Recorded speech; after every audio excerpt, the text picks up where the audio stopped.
মিশোতে আজকাল যে পরিমাণে স্ক্যাম হচ্ছে তা বলার মতো না। রিসেন্টলি আমি মিশো থেকে কয়েকটা জুয়েলারি সেট অর্ডার করেছিলাম, আর প্রত্যেকটা জুয়েলারি সেটের প্রাইস 150 রুপিসের থেকেও অনেক কম। আমি তো ফার্স্টে ভেবেই নিয়েছিলাম যে আমার সাথে বড়সড় কোনো স্ক্যাম হচ্ছে, বাট আনবক্সিং করার পর আমি জাস্ট স্পিচলেস। ফার্স্টেই যে জুয়েলারি সেটটা তোমাদের সাথে আনবক্সিং করলাম সেটা ছিল লোটাস মোটিভের ওপর। আর জুয়েলারিটা এতটাই সিম্পলের মধ্যে সুন্দর, যে কোনো এথনিক বা শাড়ির সাথে তোমরা পেয়ার আপ করতে পারো। তো নেক্সট যে জুয়েলারিটা আমি আনবক্সিং করলাম সেটা ছিল স্টোন ওয়ার্কের উপর, আর কিছুটা পাতা মোটিভের কাজ করা ছিল। এই জুয়েলারিটা এতটাই প্রিটি যে তোমরা যে কোনো গর্জিয়াস লুকের সাথে পেয়ার আপ করতে পারো। সো নেক্সট যে জুয়েলারিটা তোমাদের সাথে আনবক্সিং করব, এটা ছিল আমার সব থেকে পছন্দের জুয়েলারি এই পারচেসের মধ্যে। তো সামনেই আমার একটা বিয়ে বাড়ি রয়েছে, তো সেটাতে এই জুয়েলারিটা পরবো বলে আমি পারচেস করেছি।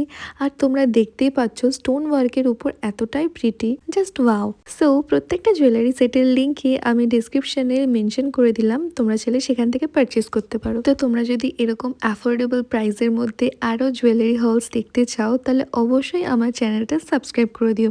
তো চলো আজকের মতন টাটা সবাইকে।